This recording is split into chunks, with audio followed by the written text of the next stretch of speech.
끝에 제가 강조드리고 싶은 내용은요, 간헐적 단식이에요.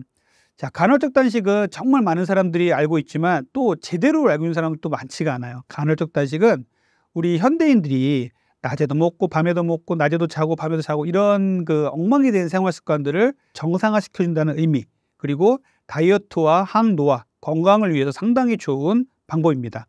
자, 간헐적 단식은 크게 두 가지 이론을 갖고 있어요. 한 가지 이론은 자가포식이라는 이론이고요. 한 가지 이론은 생체시계라는 이론이에요. 자가포식은요, 우리 몸이 굶었더니 세포가 자기 스스로 자기의 세포를 깨끗하게 하고 늙은 세포를 젊은 세포가 잡아먹더라라는 이론이에요. 이게 노화 방지에도 도움이 되고 다이어트에도 도움이 되고 건강에도 도움이 되는 이론이고요. 생체시계 이론은요, 뇌하고 눈에 있는 시계는 중추의 시계고요, 위하고 장에 있는 시계는 말초의 시계인데 이 시계가 엉망이 돼버린 거예요. 해가 뜨면 먹고 일을 하고요, 해가 지면 먹는 것을 멈추고 자자.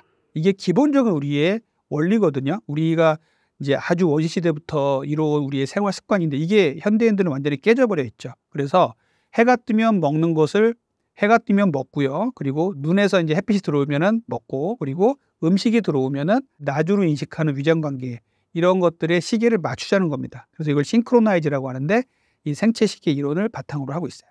그래서 이 두 개의 이론이 이제 간헐적 단식의 중추 이론인데, 우리가 단식은 좋아요. 그래요. 단식은 좋다. 그런데 어떻게 현대인들이 이 바쁜 생활을 하면서 굶을 거냐라는 이제 고민을 했을 때 하루 중에도 이렇게 간헐적으로 굶고 간헐적으로 단식을 했더니 우리 몸이 정상으로 돌아오더라라는 것들이 이제 이론으로 나오기 시작한 거예요. 이게 FMD입니다.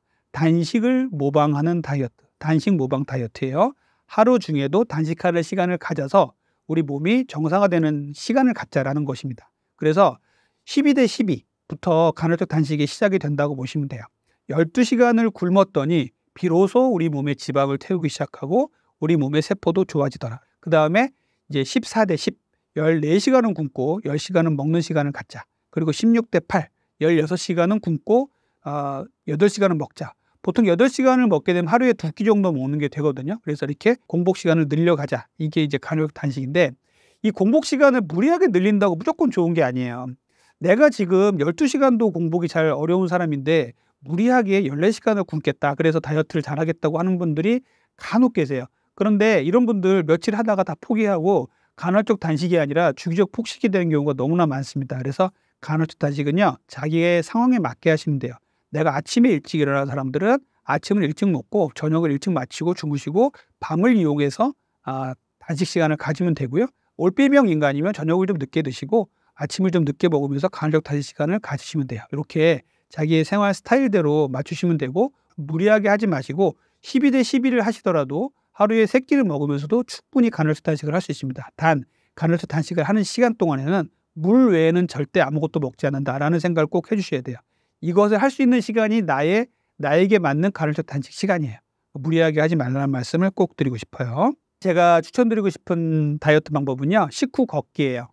자, 우리가 음식을 먹으면요, 혈당이 쭉 이제 올라가기 시작합니다. 그래서 정제된 탄수화물을 먹으면 거의 정상인들도 200까지 올라가요. 나는 정상 혈당이 70에서 140인데 내가 200까지 올라가요, 이런 분들 계신데, 실제로 점심시간에 정말 나가서 캐러멜 마키아토에다가 치즈케이크 하나를 먹었는데 나중에 혈당을 재보면은 식후 1시간 후에 200까지 올라가는 경우가 허다합니다. 젊으신 여성분들도 허다해요. 그래서 이렇게 혈당이 올라가는 거는 이제 정제된 탄수화물을 줄여야겠지만, 일단 혈당이 올라가면요, 막을 수 있는 방법은 딱 한 가지밖에 없어요. 걸어야 됩니다. 운동밖에 없습니다. 그래서 근육은 우리 몸에 혈당을 먹는 스펀지라고 얘기를 해요. 그래서 우리가 혈당을 올라갈 수밖에 없는 음식을 먹었다라고 생각하시면 즉시 나가서 걸으십시오. 어떤 식사를 하든 우리가 탄수화물을 많이 먹기 때문에 식후에 걷는 것은 상당히 중요해요. 그러면 혈당이 쭉 올라가다가 걷기 시작하면 멈춰요. 그리고 쭉 유지하다가 많이 걷게 되면 떨어집니다. 이제 쭉 걷다가 딱 이제 몇 분 못 걷고 멈추면 다시 올라가요. 이렇게 생각하시면 되는데, 우리가 식후에 걷기가 왜 중요하냐면요, 현대인들은 이제 식사 후에 또 사무실에 앉아가지고 일을 하잖아요. 이렇게 되면 혈당이 쭉 올라가는 걸 방치해 놓는 결과밖에 안 돼요. 우리 몸에 조그마한 근육이라도 움직였더니 혈당 수준이 조금 덜 올라가는 게 하는 연구에서 밝혀졌어요. 예를 들자면 발가락 종아리 근육만 까딱까딱 했는데도 혈당이 좀 적게 올라가더라, 이런 연구들도 있단 말이에요. 그런데 식후에 산책하듯이 좀 걸었더니 혈당이 좀 덜 올라가고 다이어트에 도움이 되더라. 이런 연구들이 많이 있는 것이죠.